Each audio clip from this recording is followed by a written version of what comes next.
Hello everyone, welcome to another episode of EETV, where I'm trying to bring you everything in entertainment. I'm back again, everybody, with another Power Rangers video. I'm excited to talk about this because we have a lot to talk about on this video. Now, I've read an article and I've also read comments that were left in my previous YouTube videos. And in my previous video, I stated that the tone of Power Rangers has changed, which is true.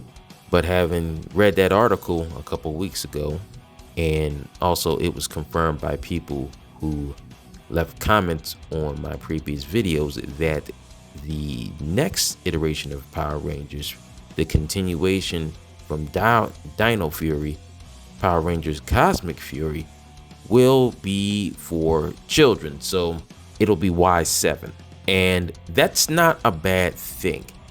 Now, I know the 30th anniversary special Once and Always was not Y-7, and seeing Power Rangers being done in a more mature light the way Sentai has been done was a refreshing take on the series. But that does not mean that Cosmic Fury will be a bad thing. I think this will be a good thing. Not only will this be a good thing, this will allow the writers to shine. Now, I know what you're thinking to yourself. How are the writers going to shine in a television show? Because most people would see the rating of Y-7 as a restriction to creative writing. But it says something about the talent of the writers and the show producers and everyone involved with a show, where they can tell a good story that is enjoyed by children and adults alike, and be able to entertain everybody from a wide age range and still tell a great story without missing any details, adhering to the mythos, and without necessarily coloring outside the lines. And I'm using that metaphor, coloring outside of the lines, as in not getting too mature with certain situations that would break the guidelines of Y-7. Now, that takes talent right there. It has been done before. So I would not worry about how Cosmic Fury is going to turn out, because this is going to lead to other things. Now, if the show creators see how good the special was and they want to go into that new tone, as I spoken to with my previous video, and I do think that they are going that way, then Cosmic Fury is going to be the precursor to the tone changing. And anytime you have a great story, the beginning of the story is what gets people hooked.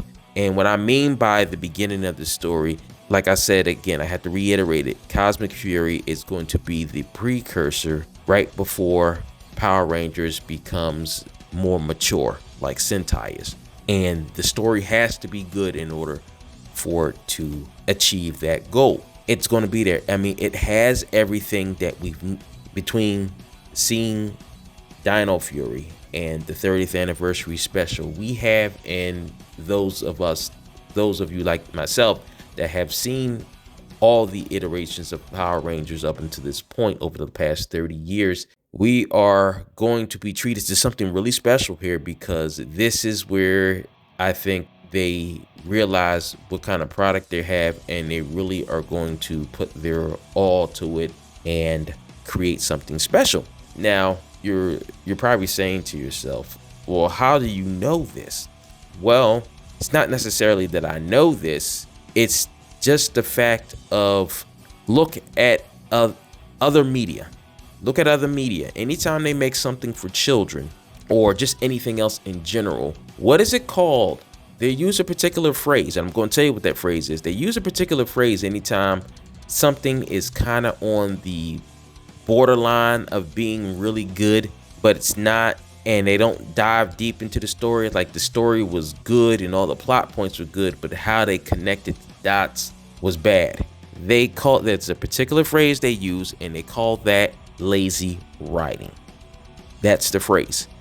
So when you have writers that are dedicated to the show and do not take necessarily the easy way out, and it, believe me, it's easy to take the easy way out, especially when it comes to children's shows. You know, you'll just say, oh no, we don't have to pay attention to this plot point and how this connects with the canon, because it's just a children's show, and no one between the ages of 5 and 7, or sometimes even 8 or 9, are going to pay attention to those plot points. So we could just put anything in there just to move the storyline.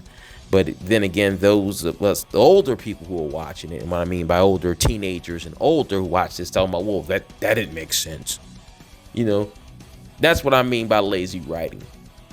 I don't think that's going to happen here, because Hasbro sees what kind of product they had. They see what kind of success is put into this when the writers pay attention to the mythos and write another story that connects the dots and pays attention to previous plot points and is able to move the story along in a new and interesting way. And I think that's what we're going to get here. Now, I'm just going to give you a couple points of that. We have, you know, the Rangers in a new environment, which means they're going to be in space. They have new powers, hence the new name, Cosmic Fury. So what comes with new powers? You come with new Zords, new weapons, a new way for them to defeat the monsters.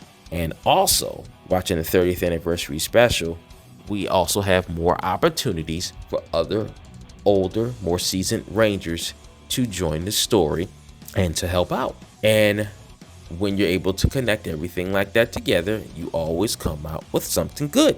And I can tell you why this is going to happen. This is going to happen because not only will Hasbro be able to reap the benefits of appeasing the older fans, then now you always have newer fans who are coming into the series. Now you get a new generation of fans that are going to be enjoying this. If the story is good, you're going to pick up new fans every year.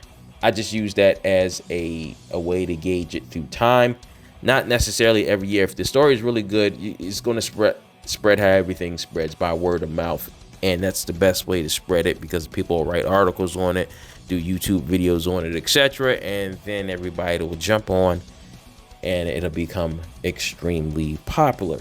I know I have to cover both sides of this. You know, I just can't have my rose-colored glasses on and, you know, attempt to ride into the sunset. I got to talk about the other option before I close out this video. We could see just the opposite. We could have the writers struggle because of the rating of the show, Y-7, or the writers not being able to creatively connect the dots in a new way. And if we don't have that, then the show will suffer. I mean, that is a possibility that could happen. Now, you're saying, well, why? You know, you just said everything might be great. Well, you also have to remember, like, there's always something that may not turn out as well as you expect, because now they're getting into new territory with Cosmic Fury. I'm gonna be honest, some people might not like it. Some people might not like how the new team forms. Some older fans or some newer fans might prefer that Power Rangers do what they have always done and take their creativity and make basically an international or Americanized version of what Sentai has put out. But you also have to remember this. If you're in that camp, you have to remember this. When you watch Sentai, there are some things that just don't transition over to the rest of the world. Some things that are just unique, connect only in Japan. What they have done now is they have removed the restrictions of having to be somewhat close to their Sentai counterpart because of the type of powers that they're using and the overall theme of that particular season of Power Rangers. But also, I have to look at the bad side as well. There could be a chance that we might not like it, and I'm including the camp. We all know this. Anytime you have something new, it always takes a while for it to catch on, even if it's good. If this is done correctly, then we could get more seasons of Power Rangers done in a more unique way because they don't have to follow the guidelines of Sentai. Lord Zed from Mighty Morphin Power Rangers was not in Sentai. That was completely an American-made thing. Also, when it comes to Power Rangers Lightspeed Rescue, the Titanium Ranger was not in the Sentai version. I think it's called Go-Go 5, if I'm not mistaken. It's been a while since I've seen that in Sentai 4. There was no Titanium Ranger in Go-Go 5. And those are things that necessarily turned out good that people did like. Now, you have to remember, those two ideas had to stay within certain parameters because they were in the realm of Sentai. Now that is no longer the case. You can come up with more original ideas. And matter of fact, I mean, look at my other previous video when I talk about Power Rangers Hexagon and how they were coming up when they came up with that season.